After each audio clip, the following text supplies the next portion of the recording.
sesi kaunseling individu kita pada hari ini. Jadi, nama apa ya? Nama saya Nurul Syafiqah binti Abdul Razak. Oh, Nurul Syafiqah. Jadi, saya boleh panggil apa ya? Panggil saya Syafiqah je. Oh, Syafiqah. Jadi, saya panggil Syafiqah lah ni ya. Syafiqah daripada mana tadi? Daripada pustaka. Oh, seorang je? Tak ada dengan kawan. Oh, kawan. Jadi, kawan kat mana sekarang? Diorang duduk kat pustaka je, teruskan belajar. Oh, macam tu. Okey. Boleh saya tahu Syafiqah berasal daripada mana ya? Saya lahir dekat Dungun, Terengganu. Oh, Dungun. Oh, saya pernah pergi Dungun dulu sebab biasanya saya ada kursus kat situ. Saya pernah ada kursus kat situ dengan kawan-kawan saya hari tu. Dan saya pun selalu juga beli keropok kat situ kalau nak pergi bercuti sebelah-sebelah yang dekat Terengganu, area Terengganu tu lah. Sedap kan keropok kat situ? Betul lah. Semua kata sedap. Syafiqah pernah cuba tak keropok kat situ? Pernah. Memang keropok kat situ sedap pun. Ramai orang luar datang beli kat situ. Oh, macam tu. Syafiqah pun tinggal area situ lah. Dulu tu kat situ lah. Kat kawasan keropok tu lah. Tak. Saya tinggal dekat lain. Jauh sikit lah daripada kedai keropok tu. Macam tu. Okay. Syafiqah adik-beradik berapa orang? 6 orang. Oh, ramai. Syafiqah anak ke berapa ya? Saya anak sulung. Oh, anak sulung.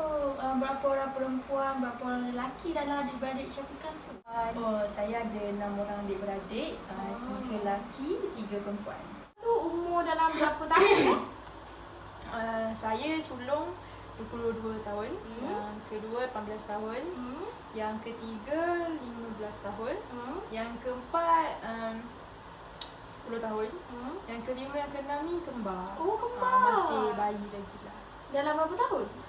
Tak sampai setahun. Bayi lagi. Baru lagi lah. 6 bulan lah, 6 bulan. Oh, Fika baru dapat adik jugalah. Tak adalah, baru 6 bulan tu lama dah. Okay. Lepas tu, anak yang kembar tu perempuan-perempuan ke laki-laki? Laki perempuan. Oh, sepasang lah ya. Oh, okay. Lepas tu, mak ayah Syafiqah ada lagi ke tidak sekarang? Alhamdulillah dia lagi sekarang. Okay. Mak ayah nama apa? Ayah saya nama Abdul Razak, mak saya nama Rashidah. Mak ayah kerja ke tak? Kerja apa? Ayah saya cikgu, mak saya nurse. Oh, mak ayah, sekiranya mak ayah dulu kerja lah sekarang ni. Okay. Setakat ni Syafiqah belajar okey ke macam mana kita rasa?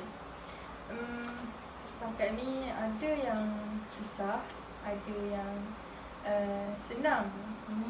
So overall 50-50. Syafiqah ambil berapa subjek sem ni? 6. Oh, banyaknya. Syafiqah belajar universiti mana ya? Saya belajar dekat Universiti Pendidikan Sultan Idris. Oh, UPSI lah. Makan cikgu lah ni. InsyaAllah. Syafiqah ambil subjek apa? Geografi. Oh, geografi. Susah ke tak geografi? Agak susah lah. Oh, setakat ni Syafiqah biasa pergi fieldwork kat mana Hari tu saya pergi Cameron Highland. Lepas tu saya pergi Kedah. Saya pergi Johor. Dia memang bawa fakulti ke memang bawa subjek tu je? Memang bawa subjek tu je. Oh, gitu. Dalam berapa orang biasa kalau pergi fieldwork ni? Ikutlah satu kelas ke ataupun semua kos tu pergi. Kiranya lecturer pun pergi sekali lah? Ya. Oh. Kiranya kita kena keluarkan duit jugalah untuk pergi fieldwork tu? Semasa keluarkan duit sendiri. Setakat ni macam Fika okey je lah dengan kos geografi kat UPSI tu? Okey je. Macam mana Fika boleh nak ambil geografi Kan banyak subjek lain. Macam mana Syafiqah rasa Syafiqah nak ambil subjek tu? Saya suka mencuba benda yang baru. Jadi daripada diploma saya ambil kos lain, degree saya ambil kos lain. Oh, Fika diploma dulu. Syafiqah ambil diploma apa Diploma Sains Komputer. Oh, macam lari juga bidang Syafiqah ni. Itulah. Biasalah daripada SPM kan kita tak terdedah lagi dengan betul lah. subjek-subjek yang betul-betul. So, kita ambil je apa yang kita nak ambil. Oh, Fika masuk UPSI ni, Fika ada ujian juga kan? Ada. Ujian bercakap ke macam mana? Ujian bertulis, Oh. interview ada. Tahniahlah sebab Syafiqah lulus. Terima kasih. Jadi mak ayah Syafiqah okey je lah Syafiqah masuk kos geografi ni untuk degree sekarang. Diorang semua okey je, apa yang saya pilih diorang semua okey je. Okey lah Syafiqah ada parents yang support Syafiqah kan. Syafiqah dah makan ke? Belum lagi. Oh belum. Jadi Syafiqah nak makan dulu ke? Tak apa. Saya Kalau Syafiqah nak makan dulu, kita boleh mulakan sesi kaunseling. tak apa. selepas Saya okey je. Okey, Boleh boleh. tahan. Pasti? Ah, Okey, kita teruskan je lah sesi kaunseling kita ni. okey, boleh teruskan. Okeylah. Baiklah, sebelum itu saya akan memperkenalkan nama saya, iaitu nama saya Haznur Hafiqah binti Samsudin.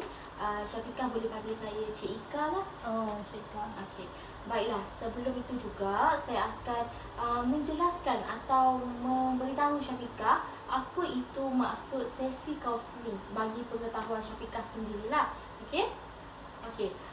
Okey, untuk pengetahuan Syafiqah, sesi kaunseling ni adalah hubungan bersemuka antara Syafiqah sebagai klien saya dan saya Cik Ika sebagai kaunselor Syafiqah pada hari ini.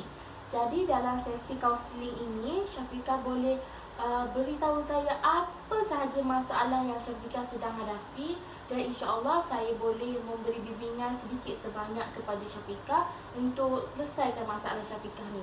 Dan Syafiqah tak perlu bimbang, saya akan merahsiakan segala apa yang Syafiqah nak bagi tahu saya pada hari ini.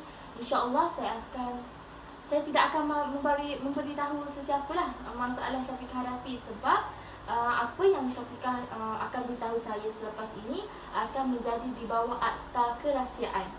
Jadi insya-Allah saya akan pegang rahsia Syafiqah sebaik yang mungkin.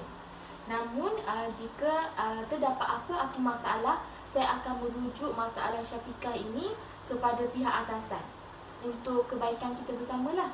Boleh Syafiqah? Boleh ya?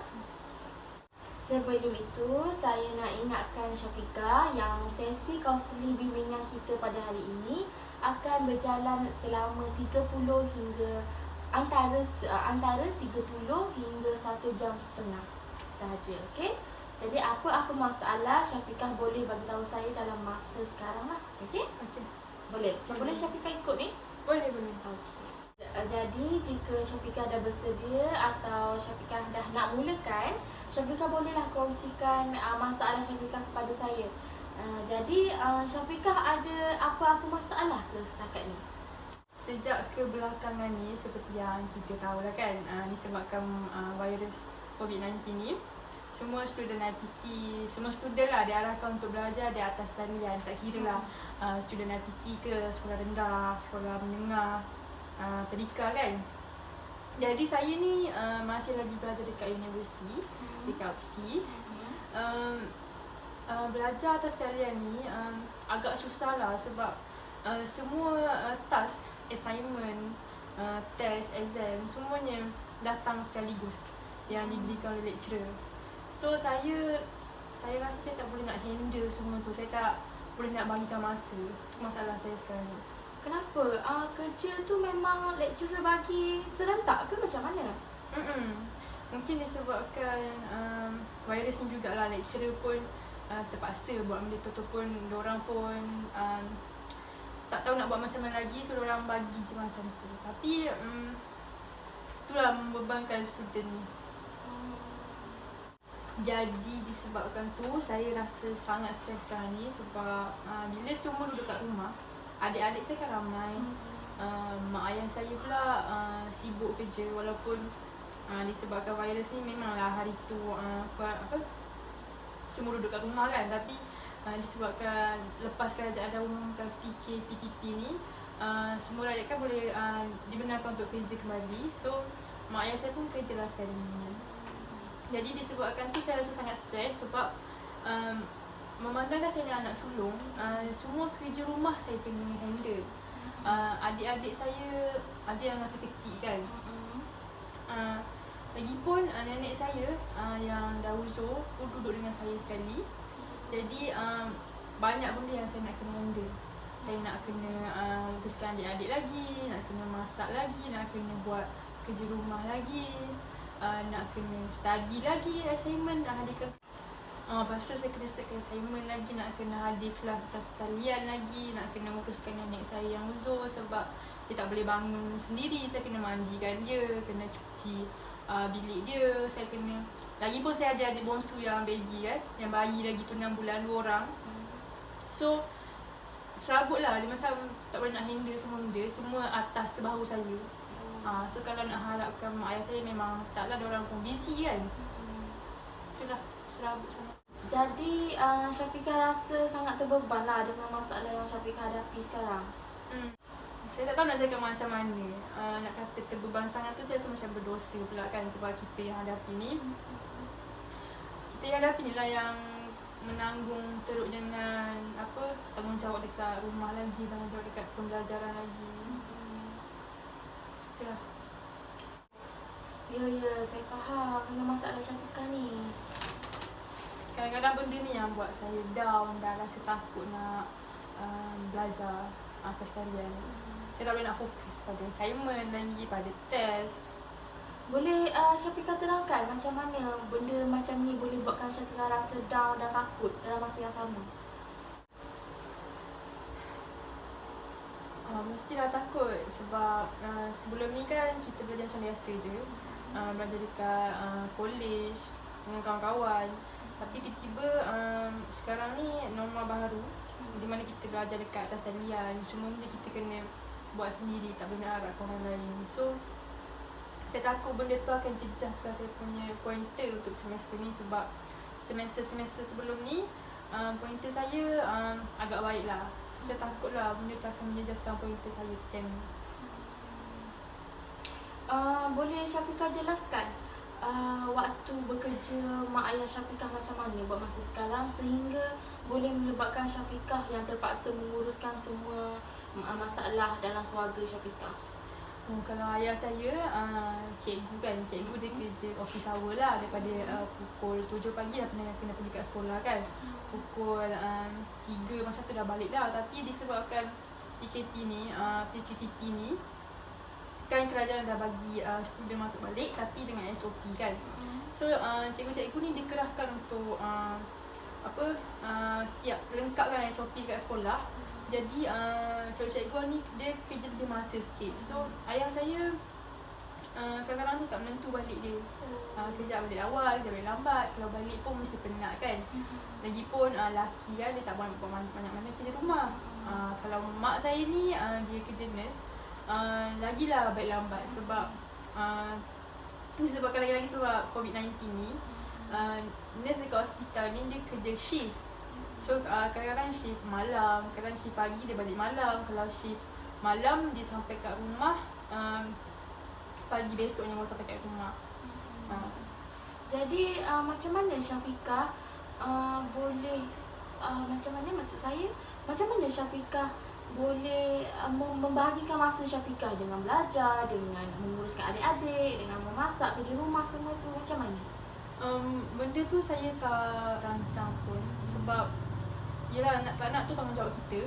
So benda tu terjadi dengan spontan je. Macam bila saya dah start buat tu, saya benda tu akan jadi rutin harian. So hari pukul tu jadi macam dah tahu dah pukul 8 kena buat apa, mandikan nenek ke, masak, pukul 12 kena masak ke, kena siapkan adik. Kadang-kadang benda tu dia terjadi secara spontan. Contohlah kalau pada hari tu kelas saya pukul 8 tapi saya kena siapkan nenek saya ke, saya terpaksa lah biarkan nenek saya dulu, saya kena hadirkan kelas sebab kena sign attendance kan. Lepas tu saya buat kerja saya balik. Macam tu lah hari-hari saya. Macam tu. Jadi Syafiqah pernah tak mengadu masalah Syafiqah ni kepada sesiapa sahaja? Kawan-kawan ke, keluarga Syafiqah, saudara mara Syafiqah, atau macam mana? Pernah. Saya pernah mengadu kat kawan saya tapi tak banyak lah sebab saya pun tahu kan dia pun ada lagi masalah lain daripada dengan masalah saya je. Kalau mak ayah saya kita nak mengadu tapi saya takut respon orang tak berapa baik sebab saya rasa macam mak ayah saya ni tak sayang saya. Kenapa Syafiqah boleh rasa macam tu? Sebab kadang-kadang tu kalau bukan salah saya pun orang akan marah saya, salah buat benda ni.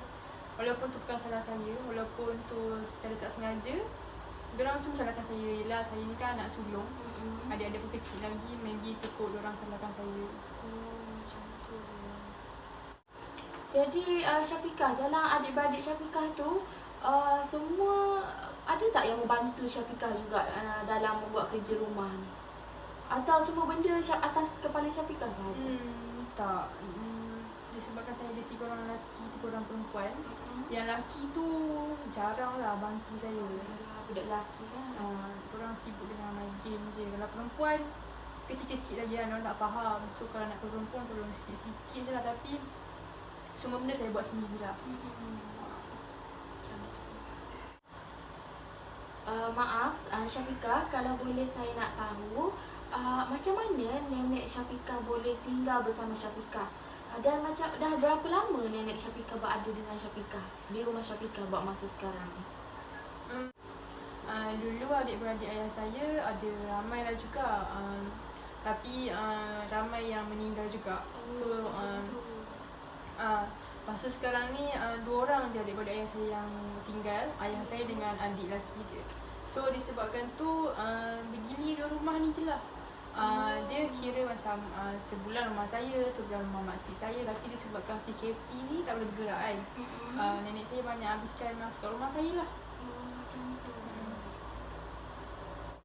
Okey, sekarang kan macam yang Syafiqah cakap, budak-budak pelajar kena belajar di rumah masing-masing secara atas talian. Jadi macam mana Syafiqah boleh membuat kerja secara berkumpulan dalam jarak yang jauh macam ni dengan kawan-kawan Syafiqah? Dan tambahan pula Syafiqah sekarang ada dengan masalah keluarga yang kena tanggungjawab Syafiqah sendiri, kena buat semua benda tu. Jadi macam mana Syafiqah buat benda tu semua? Kami berhubung macam biasalah kan, berhubung melalui Google Classroom, WhatsApp, untuk bincang pasal group assignment ke test ke atau apa-apa pun.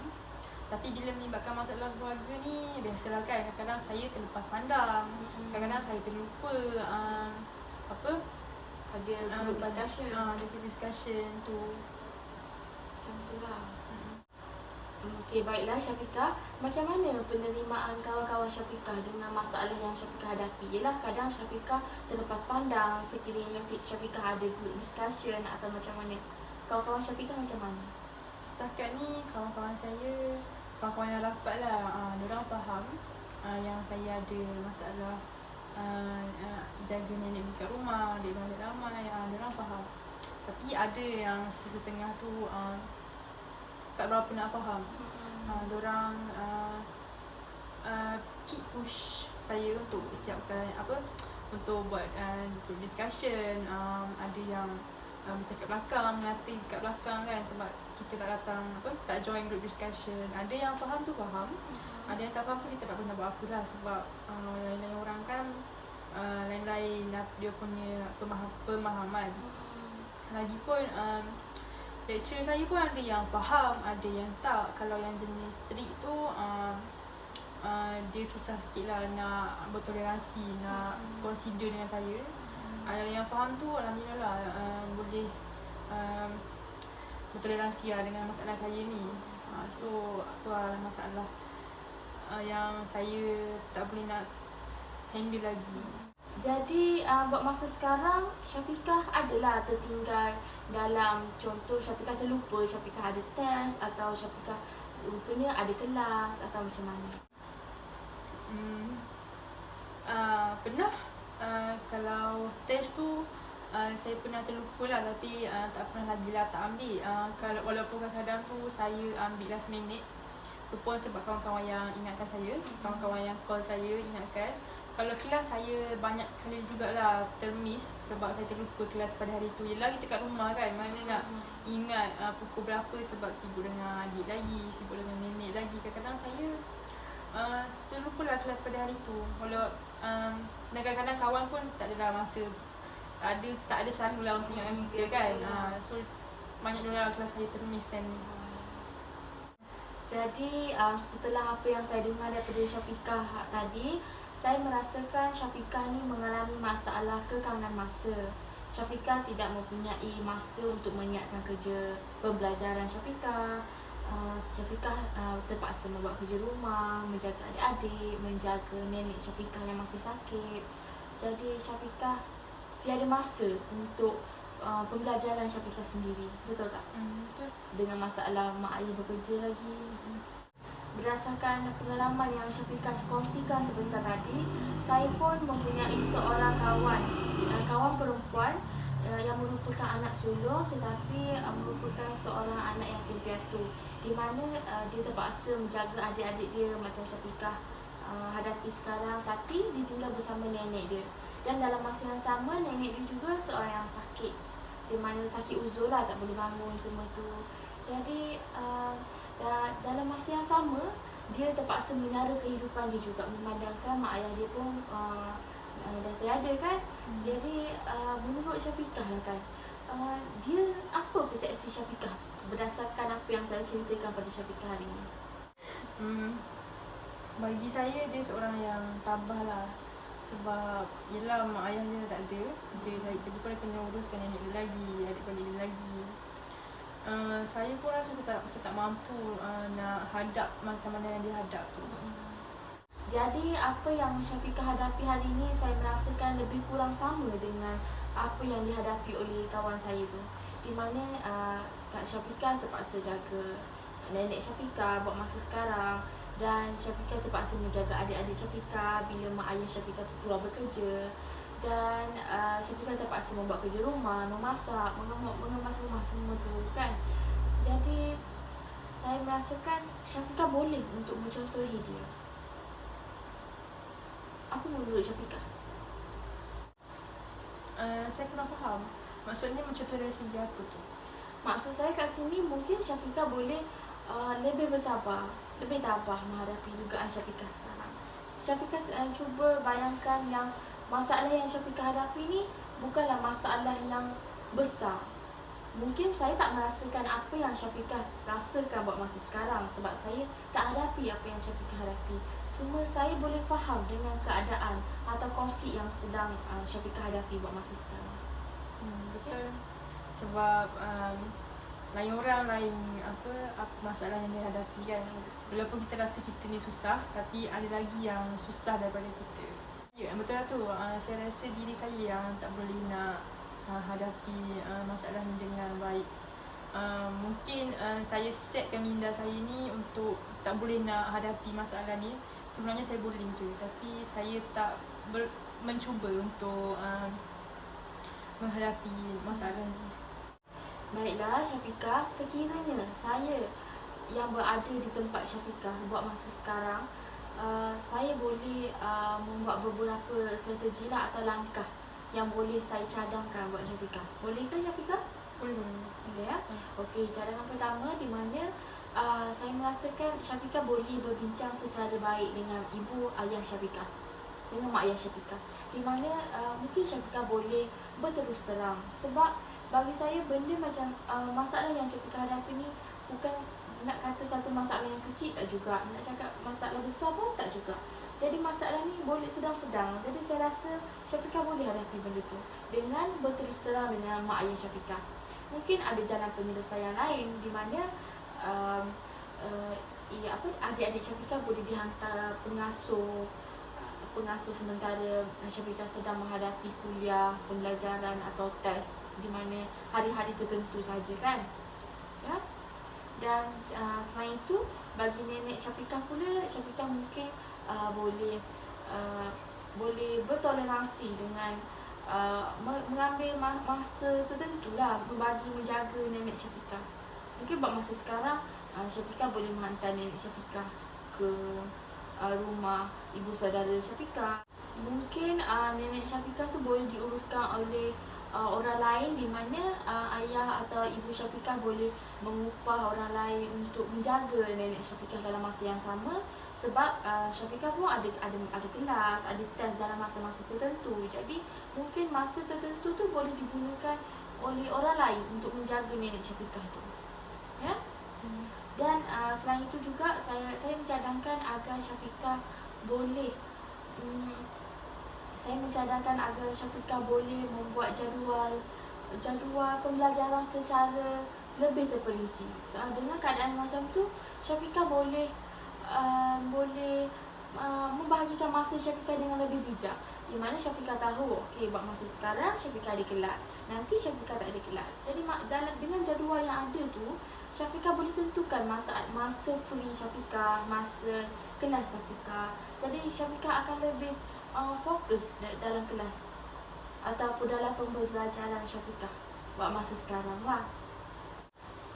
Okay, cadangan seterusnya mungkin Syafiqah boleh lebih banyak bersabar, lebih merasakan bahawa ini bukan satu beban tapi lebih kepada tanggungjawab. Okay? Syafiqah kena faham tugas kita sebagai anak sulung memang bukan benda yang mudah. Sebab mak ayah kita bukannya tak sayang, tapi mungkin dia berharapkan kepada kita seorang.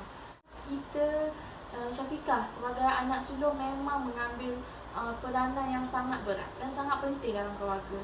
Sebab apa? Bukan sebab masalah keluarga kita tak sayang atau keluarga kita tidak mengambil berat rasa kita, tapi kita sebagai anak sulung, kita merupakan satu-satunya harapan dalam keluarga, di mana Syafiqah akan menjaga adik-adik Syafiqah dan Syafiqah menjadi contoh kepada adik-adik Syafiqah.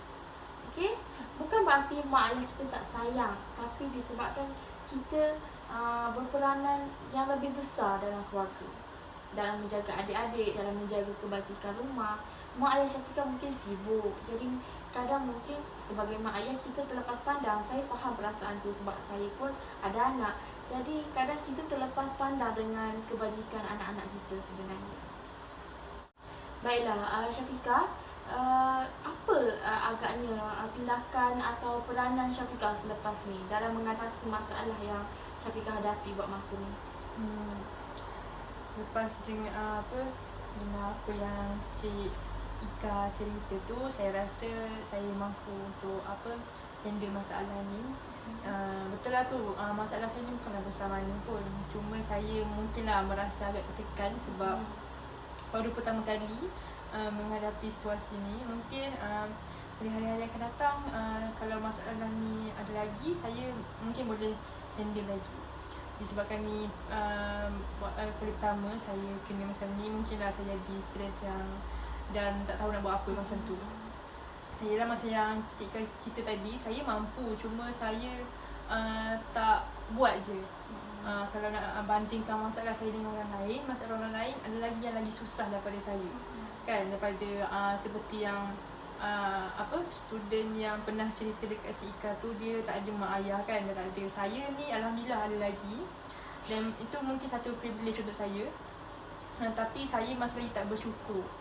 So lepas ni saya rasa saya boleh handle semua tu, dan saya akan cuba untuk slow talk dengan mak ayah saya pasal masalah ni, dan saya akan cuba berfikir secara positif lepas ni. Tindakan saya lepas ni, saya tak akan banyak berumur lagi lepas ni. Yelah, masalah saya ni bagi saya pun masalah saya ni tak adalah besar mana, cuma saya je yang tak reti nak handle dengan baik kan. Dan masalah nenek saya tu, saya akan cuba bercakap dengan ayah saya, dan adik-adik saya tu saya akan cuba cakap dengan mak ayah saya juga. Tapi disebabkan sekarang ni PKP kan, mungkin ada yang tak boleh nak ambil lagi adik saya, tapi tak apa, saya cuba untuk slow talk lah, dan cari jalan penyelesaian yang lain juga untuk masalah tu. Dan pasal yang saya kata mak ayah saya rasa dia orang tak sayang saya rasa tak pun. Saya tu cuma perasaan saya je kot, sebab yelah dia orang busy. Sebenarnya saya je yang cuma rasa macam tu, sebenarnya tak pun. Baiklah, saya pun harap Syafiqah boleh menyelesaikan masalah ini sebaik mungkin dengan keluarga Syafiqah, dan lebih banyak masa untuk membuat sesi pembelajaran secara atas talian dengan sebaik yang mungkin. Memandangkan Syafiqah sekarang semester berapa tadi? Semester 3. Oh, semester 3. Okay. Saya doakan semoga Syafiqah boleh hadapi benda ni sebaik yang mungkin, dan boleh diberi kesabaran yang cukup kuat untuk Syafiqah hadapi benda ni secara lebih baik lah. Jadi boleh kita tamatkan sesi kaunseling kita pada hari ini? Boleh. Syafika yakin? Ya. Okey, baiklah. Jadi sedikit sebanyak itu sahaja perkongsian saya pada hari ini, dan saya berucapkan terima kasih banyak-banyak kepada Syafika kerana sudi hadir untuk sesi bimbingan kaunseling kita pada hari ini bersama saya, okey.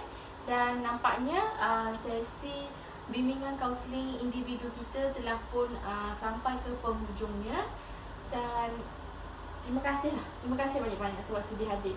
Terima kasih juga pada Cik Ika kerana sudi mendengar masalah saya Tak ada masalah. bagi saya idea untuk bagaimana menyelesaikan masalah saya. Itu memang tugas saya, insyaAllah. Okay?